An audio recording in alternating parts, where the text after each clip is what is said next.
নমস্কার, আমি শ্রমিক ভট্টাচার্য। 2019-এর লোকসভা নির্বাচনে দমদম কেন্দ্রের বিজেপির পরাজিত প্রার্থী।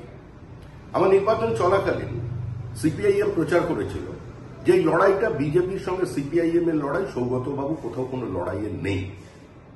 উদ্দেশ্য ছিল একটাই, তাদের ভোট শেয়ার বাড়ানো। আজকে সেই খেলায় নেমেছেন মমতা বন্দ্যোপাধ্যায়। কারণ গতবার 2019-এ সারা রাজ্যে সিপিএম এর ভোটের শতকরা হিসাব ছিল 7, আর দমদমে তারা ভোট পেয়েছিলেন 14%, যে কারণে সৌগত রায় 53,000 ভোটে জিতেছিলেন। এবার মুখ্যমন্ত্রী বলছেন যে সিপিএম আর বিজেপি গট আপ করেছে, বিজেপির সমর্থকরা, বিজেপির ভোটাররা সিপিএম কে ভোট দেবে দমদমে, আর প্রতিদান হিসেবে সিপিআইএম তারা বরানগর কেন্দ্রে বিজেপি প্রার্থীকে ভোট দেবে। এটি একটি পরিকল্পিত চক্রান্ত।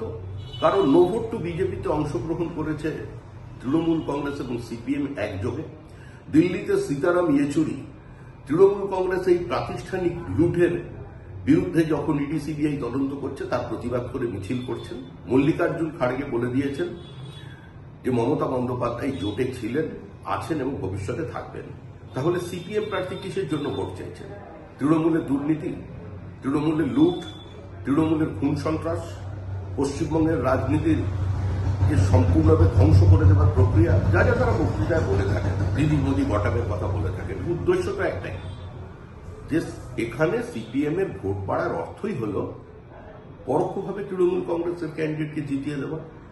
দমদমে সুজন চক্রবর্তী ভোট চাইছেন কার জন্য? তার জোটের নেতা তো মমতা বন্দ্যোপাধ্যায়। খাড়গে তো সেরকমই বলেছেন, জোট থেকে তো বেরিয়ে আসেননি। সুতরাং সুজন চক্রবর্তীকে বা সিপিএম কে ভোট দেওয়ার অর্থই হল সৌগতবাবুকে ভোট দেওয়া। একটা ভোট দেওয়ার অর্থ তার বাক্সে 2টো ভোট পৌঁছে যাওয়া।